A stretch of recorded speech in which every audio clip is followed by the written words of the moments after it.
अंदर केजरीवाल और बाहर बवाल। लगातार जिस दिन से ईडी ने अपनी गिरफ्त में अरविंद केजरीवाल को लिया है, उस दिन से ही आम आदमी पार्टी के नेता सड़कों पर उतरकर हल्ला बोल रहे हैं। आज आम आदमी पार्टी के विधायक हाथों में जंजीर बांधकर विधानसभा पहुंचे। केजरीवाल की गिरफ्तारी का विरोध विधायकों की ओर से जंजीर बांधकर खुद को जकड़ा हुआ दिखाने की कोशिश। विधानसभा के बाहर आज विधायकों का ये अजीब विरोध प्रदर्शन, जिसकी तस्वीरें भी आप देख रहे हैं। जंजीर बांधकर केजरीवाल की गिरफ्तारी का विरोध करते नजर आए आम आदमी पार्टी के विधायक। आज दरअसल स्पेशल सेशन बुलाया गया है दिल्ली विधानसभा का, और उसी जब विधानसभा की कार्यवाही में शामिल होने के लिए आम आदमी पार्टी के विधायक पहुंचे तो नजारा कुछ इस तरह का था। विधानसभा के बाहर हाथों में जंजीर बांधकर आम आदमी पार्टी के विधायक पहुंचे विधानसभा, और यहां पर अरविंद केजरीवाल की गिरफ्तारी का विरोध विधायकों की ओर से किया गया। आज दिल्ली विधानसभा का विशेष सत्र दरअसल बुलाया गया है स्वास्थ्य सेवाओं को लेकर, जिसमें बताया जा रहा है कि चर्चा की जाएगी। और इसी सत्र के दौरान इस सत्र में शामिल होने के लिए केजरीवाल के नाम की टी शर्ट पहनकर विधायक पहुंचे, साथ ही साथ हाथों में जंजीरें पहनकर, हाथों में बेड़ियां बांधकर विधायक पहुंचे विधानसभा, जिसकी ये तस्वीरें आपके सामने। इससे पहले प्रेस कॉन्फ्रेंस भी सुनीता केजरीवाल की ओर से की गई, जिसमें सुनीता केजरीवाल ने बीजेपी पर निशाना साधा।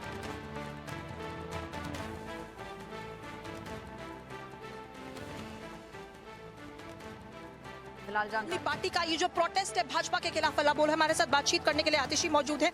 आतिशी जी, ये बताइए क्या इस तरीके से सदन में कार्रवाई हो पाएगी और इसके जरिए आप क्या मैसेज देना चाहते हैं? देखिए, ये लोकतंत्र के लिए संघर्ष चल रहा है, ये लोकतंत्र को बचाने के लिए लड़ाई चल रही है। जब 21 मार्च को अरविंद केजरीवाल को गिरफ्तार किया जाता है, ये सिर्फ आम आदमी पार्टी पे हमला नहीं है, ये इस देश के लोकतंत्र पर हमला है।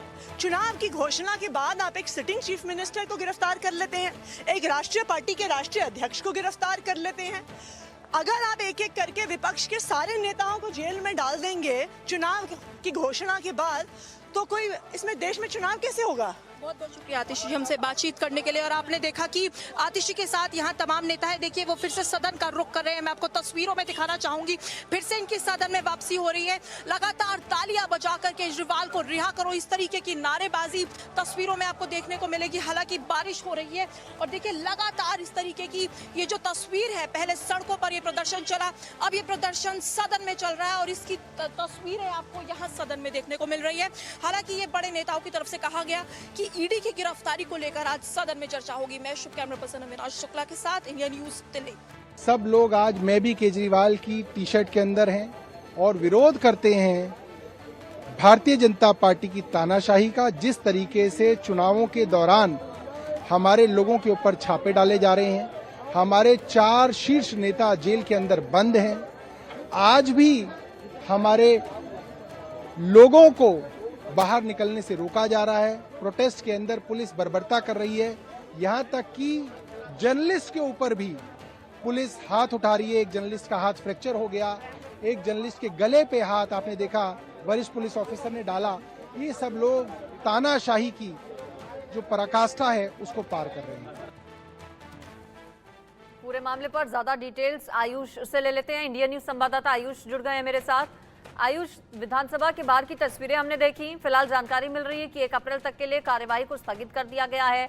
दूसरी ओर हाईकोर्ट में भी पूरे मामले पर सुनवाई चल रही थी, उसका अपडेट क्या है? जी बिल्कुल, हाई कोर्ट में अभी बेल पिटीशन को लेकर सुनवाई चल रही है, जहां पर अरविंद केजरीवाल के वकील अभिषेक मनु सिंघवी वीडियो कॉन्फ्रेंसिंग के द्वारा अपने पक्ष रख रहे हैं और फिलहाल उनकी तरफ से दलीलें दी जा रही है। इसके बाद ईडी की तरफ से काउंटर किया जाएगा। लेकिन फिलहाल ये बात जो अरविंद केजरीवाल के वकील ने कही है, उनके द्वारा कहना है कि जो गिरफ्तारी अरविंद केजरीवाल की हुई है वो असंवैधानिक है, क्योंकि पीएमएलए एक्ट जिसको लगातार कई दलील देकर सुप्रीम कोर्ट में चैलेंज भी किया गया है। तो अभिषेक मनु सिंघवी का ये कहना है कि जिस प्रकार से ईडी ने अरविंद केजरीवाल को हिरासत में ले रखा है वो तरीका पूरी तरीके से गलत है। सिर्फ बिना किसी पुख्ता सबूत के अरविंद केजरीवाल की गिरफ्तारी ईडी ने की है, सिर्फ शक के बिना पर अरविंद केजरीवाल को हिरासत में लिया हुआ है। तो ऑनरेबल कोर्ट अरविंद केजरीवाल को बेल देने का काम करे, क्योंकि कल अरविंद केजरीवाल को राउस एवेन्यू कोर्ट में पेश होना है। तो उस पेशी से पहले अगर उनको बेल मिल जाती है तो ये हो सकता है कि अगली बार उनकी जो कस्टडी, जिसकी ये संभावना जताई जाती, कल शायद राउस एवेन्यू कोर्ट उनको या तो जुडिशियल कस्टडी में भेज सकता है या ईडी कस्टडी बढ़ा सकता है। तो ऐसे में वो कस्टडी बढ़ने की संभावना कम हो जाती है, इसलिए बेल पिटीशन की गई है। जी बिल्कुल, चलो देखना होगा कि क्या कुछ राहत मिलती है केजरीवाल को या फिर नहीं, लेकिन पॉसिबिलिटीज कितनी है इस तरह के केसेस का इतिहास। इससे पहले आयुष क्या कहता है? कल चूंकि रिमांड खत्म हो रही है ईडी के अरविंद केजरीवाल की, ऐसे में आज दलीलें जो रखी जा रही हैं केजरीवाल के वकील की ओर से, उनमें कितना दम है? और जानकारी ये भी मिली कि ईडी को कुछ समय भी हाई कोर्ट की ओर से दिया जा सकता है, ऐसे में तो फिर मामला लंबा चलेगा। जी देखिए, दरअसल जो वकीलें अरविंद केजरीवाल के वकील की तरफ से दी जा रही है उसमें वो कुछ सुप्रीम कोर्ट की जजमेंट्स की बात कर रहे हैं, जहां पर जो गिरफ्तारी की गई है ईडी के द्वारा या अन्य जांच एजेंसियों के द्वारा, तो उसको सुप्रीम कोर्ट ने निरस्त कर दिया था। लेकिन बात ये होती है कि जिस एक्ट के तहत अरविंद केजरीवाल को गिरफ्तार किया गया है, यानी PMLA protection of money laundering act जो है, उसमें बेल मिलना मुश्किल क्यों हो जाता है ये समझना जरूरी है। दरअसल PMLA के आर्टिकल 45 के तहत बेल सिर्फ तब दी जा सकती है, उसमें दो कंडीशंस होती है। पहली ये, जब कोर्ट को ऐसा लगे कि जिस व्यक्ति की गिरफ्तारी की गई है वो गलत है, उस गिरफ्तारी की जरूरत नहीं थी, या दूसरा ऐसा तब हो जब ईडी ये बात कहे, जब ईडी गिरफ्तार करे कि हो सकता है कि जिस व्यक्ति को गिरफ्तार किया गया है वो कोर्ट को समझाने में कामयाब हो जाए कि अगर वो बेल पर बाहर रहता है तो वो कोई क्राइम को दोबारा से अगर उसमें नहीं होगा, वो कोई भी क्राइम नहीं करेगा, जैसे जिस गुनाह के लिए उसको गिरफ्तार किया गया, जो अपराध जिसके लिए उसे गिरफ्तार किया गया, उससे छेड़छानी नहीं होगी, सबूतों से छेड़खानी नहीं होगी। तो ये दो मेन कंडीशंस हो जाती है जिसके तहत बेल मिलती है। लेकिन क्योंकि अरविंद केजरीवाल को ईडी पहले ही शराब घोटाले का किंगपिन कह चुकी है, तो इन दोनों ही आधारों पर बेल मिलना मुश्किल है। क्योंकि जब किंगपिन कह दिया है तो इसका मतलब उनका सीधा सीधा लेना देना इस पूरे जो शराब घोटाला है इससे है। और दूसरा, बतौर मुख्यमंत्री अगर वो बाहर रहते हैं तो क्योंकि दिल्ली की शराब नीति थी, तो इसके सबूतों को लेकर भी छेड़खानी की जा सकती है। क्योंकि यही आरोप भाजपा पहले से लगा रही है कि जब ये नई शराब नीति आई थी उसके बाद तब पूरी आम आदमी पार्टी इसका समर्थन कर रही थी, लेकिन जब एलजी ने इस पर सवाल उठाने शुरू किए तो 2 हफ्ते के अंदर अंदर ही नई शराब नीति को उसके बाद वापस क्यों ले लिया गया। ये बहुत बड़ा सवाल खड़ा होता है कि अगर शराब नीति इतनी सही थी तो दिल्ली सरकार ने उसे वापस क्यों लिया है। ठीक है, आयुष आप बने रहिए। शुभ राणा भी मेरे साथ जुड़ गई हैं। शुभ, दिल्ली विधानसभा के बाहर की हमने तस्वीरें देखी, विशेष सत्र जो बुलाया गया, मैं भी केजरीवाल वाली टी-शर्ट पहनकर, हाथों में जंजीरें बांधकर आम आदमी पार्टी के विधायक पहुंचे। फिलहाल तस्वीर क्या है? विरोध प्रदर्शन क्या अभी भी चल रहा है विधायकों का? जी देखिए, बिल्कुल जिस तरीके की आज दिल्ली विधानसभा में तस्वीर आई, ऐसा लग रहा था कि अब दिल्ली विधानसभा लोकतंत्र का मंदिर नहीं, जैसे बैटल ग्राउंड हो। अभी मैं तस्वीरें अगर दिखाऊं तो देखिए अभी माहौल शांत हो चुका है, क्योंकि देखिए रामनिवास गोयल जो स्पीकर है उनकी तरफ से कार्यवाही जो है 1 अप्रैल तक को स्थगित कर दी गई है। ये जो जगह अभी आपको शांत दिख रही है, ये असल में बैटल ग्राउंड बन के रह गया था आम आदमी पार्टी और बीजेपी का। जिस तरीके से सुबह सुबह आम आदमी पार्टी का प्रदर्शन हमने देखा कि जंजीर पहन के जो प्रवीण कुमार है, जो विधायक है आम आदमी पार्टी से, वो आए। सौरभ भारद्वाज जैसे बड़े मंत्री जिस तरीके के से पीली रंग की टी-शर्ट पहनकर अरविंद केजरीवाल का पोस्टर लगाया है, और देखिए तब जिस तरीके से पुतला दहन हुआ और फिर उसको काउंटर करने के लिए जिस तरीके से भाजपा का भी प्रदर्शन देखने को मिला, उन्होंने इस्तीफे की मांग आज फिर दिल्ली विधानसभा में की। और देखिए सदन ऐसा चला कि कार्यवाही को स्थगित करना पड़ा। और सुबह जब हमारी रामनिवास गोयल से एक्सक्लूसिव बातचीत हुई थी, उसमें भी उन्होंने कहा था कि उन्हें उम्मीद है कि शांतिपूर्ण तरीके से प्रदर्शन चलेगा, लेकिन ईडी को लेकर आम आदमी पार्टी ने ऐसा शिकंजा कसा कि ये जो सदन है वो चल ही नहीं पाया। हालांकि अभी जो है कार्रवाई को स्थगित कर दिया गया है। और देखिए 12 बजे जिस तरीके की सुनीता केजरीवाल की पीसी भी हुई, तो बीजेपी के खेमे से लगातार ये आरोप लगाए जा रहे हैं कि जो सुनीता अग्रवाल है उनको आम आदमी पार्टी सॉफ्ट लॉन्चिंग देने की कोशिश कर रही है। बिहार का जो राबड़ी मॉडल है, ये ऐसे आरोप आज बीजेपी ने लगाए, तो वहीं आम आदमी पार्टी के खेमे से ऐसी नारेबाजी लगी कि देखिए जब जब मोदी जी डरते हैं तब तब ईडी और सीबीआई को आगे करते हैं। इस तरीके की तानाशाही आम आदमी पार्टी की तरफ से भी देखने को मिली।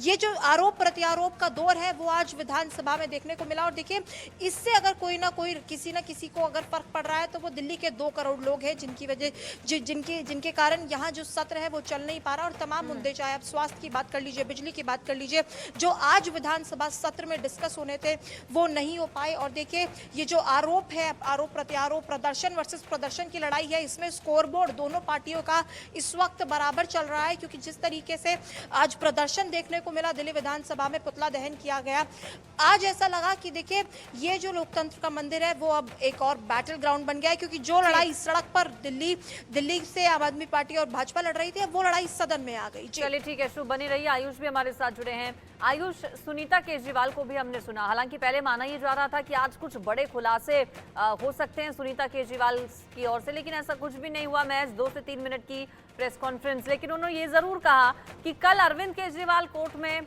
कई बड़े खुलासे करेंगे, क्योंकि कल ईडी की कस्टडी भी उनकी खत्म हो रही है। ऐसे में क्या बड़ा खुलासा हो सकता है कल?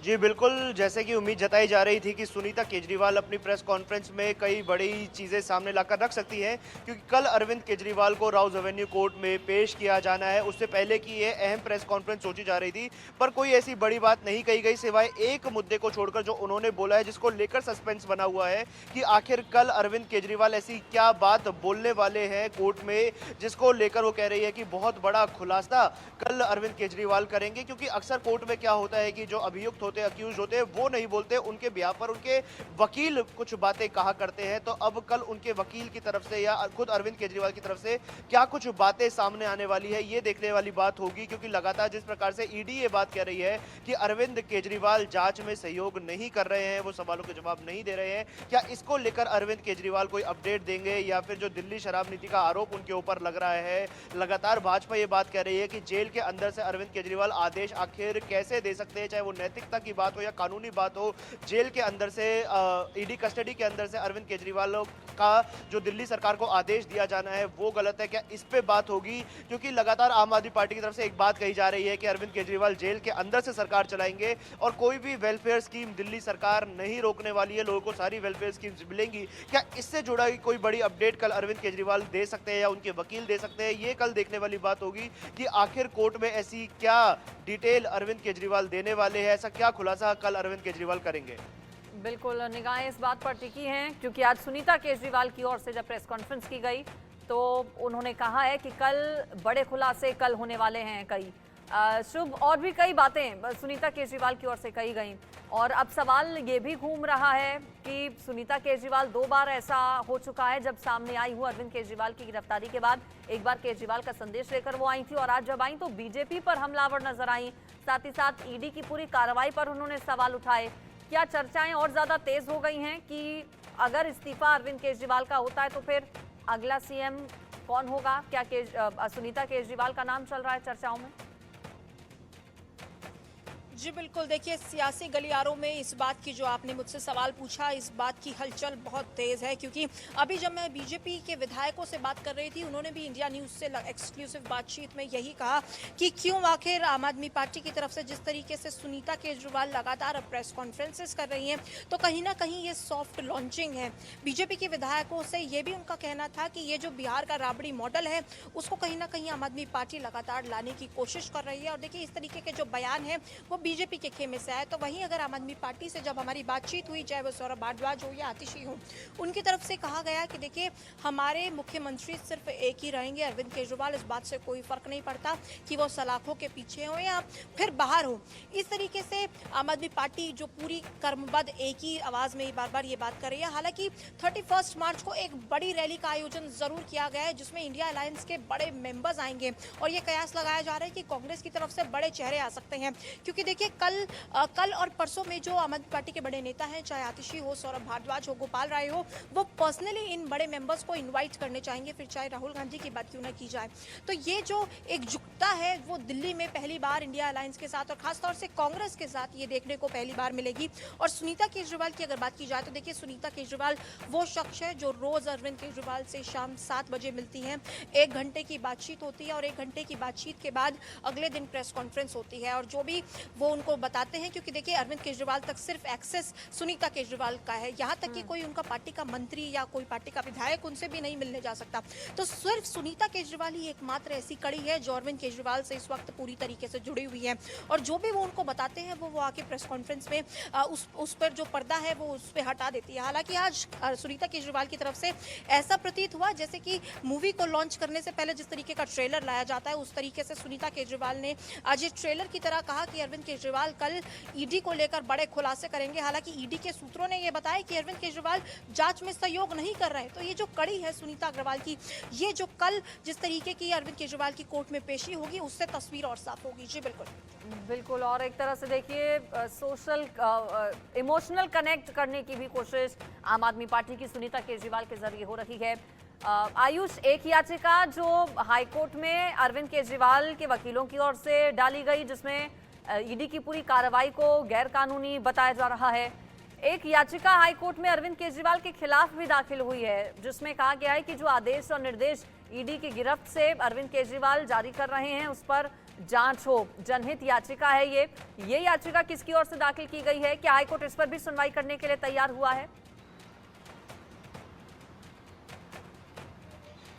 जी बिल्कुल, एक ऐसी याचिका अभी हाई कोर्ट में डाली गई है। हालांकि इस पर अभी सुनवाई होने के चांसेस कम लग रहे हैं क्योंकि बहुत बड़ी अभी सुनवाई हाई कोर्ट में चल रही है और इसके बाद शायद कोर्ट को आज समय ना मिले, पर कल या परसों इसमें सुनवाई ज़रूर हो सकती है। लेकिन बड़ी बात यह है कि जो ये याचिका डाली गई है ये बहुत गंभीर सवाल खड़े कर रही है क्योंकि लगातार भाजपा इस मुद्दे को राजनीतिक तौर पर भुनने की कोशिश कर रही है कि आखिर अरविंद केजरीवाल जेल के अंदर से या ईडी कस्टडी में से कैसे आदेश पारित कर सकते हैं, ये कौन व्यक्ति है जो उनके आदेश बाहर लेकर जा रहा है। क्योंकि ना सौरभ भारद्वाज उनसे मिल पा रहे हैं जब उन्होंने हेल्थ मिनिस्ट्री को ऑर्डर दिया, ना आतिशी उनसे मिल पा रही है जब उन्होंने दिल्ली जल बोर्ड को ऑर्डर दिया। लगातार ऐसे हम 2 बार हम देख चुके हैं कि बोला ये जाता है कि अरविंद केजरीवाल ने ईडी कस्टडी से दिल्ली को संबोधित करते हुए, दिल्ली की चिंता करते हुए एक आदेश पारित किया। अगले दिन एक प्रेस कॉन्फ्रेंस होती है और उस प्रेस कॉन्फ्रेंस में उस आदेश को सुना दिया जाता है। तो इस पे बहुत गंभीर सवाल खड़े हो रहे हैं कि आखिर कौन व्यक्ति है जो अरविंद केजरीवाल की ये आदेश दे रहा है या फिर ये महज बस एक ढकोसला है, एक इमोशनल गेम खेलने का। कि अरविंद केजरीवाल की पत्नी ने भी जैसे ये वाली बात बोली थी कि जब वो अरविंद केजरीवाल से मिली तो उनका ये कहना था कि उनका शरीर भले ही जेल में है लेकिन आत्मा दिल्ली के लोगों के बीच में है। तो कहीं ना कहीं इमोशनल कार्ड भी यहाँ पर खेला जा रहा है कि अरविंद केजरीवाल को कस्टडी में होते हुए भी दिल्ली के लोगों की चिंता है। और ऐसा कोई औपचारिक आदेश मुख्यमंत्री की तरफ से किसी मिनिस्ट्री को, किसी डिपार्टमेंट को अक्सर नहीं दिया जाता। जब कोई डिपार्टमेंट स्वतंत्र है, उसके अपने खुद का मिनिस्टर है, जब स्वतंत्र प्रभार में वो मंत्रालय काम कर रहा है तो वो खुद भी जैसे दिल्ली जल बोर्ड का मैं आपको उदाहरण देकर बताना चाहूंगा, अगर कहीं पे पानी की आपूर्ति नहीं हो पा रही तो दिल्ली जल बोर्ड को मुख्यमंत्री के आदेश का इंतजार नहीं करना पड़ता आमतौर पे। लेकिन यहाँ पर अगर दिल्ली जल बोर्ड को आदेश दिया जा रहा है, स्वास्थ्य मंत्रालय को दवाइयों की आपूर्ति का बीजेपी भी हमलावर है पूरे तरीके से। और इसका जिक्र आज सुनीता केजरीवाल ने किया कि आम आदमी की, दिल्ली की जनता की चिंता है, अरविंद केजरीवाल को वो चिंतित हैं। आप दोनों का फिलहाल शुक्रिया शुभ राणा और आयुष इस पूरी खबर पर जानकारी देने के लिए।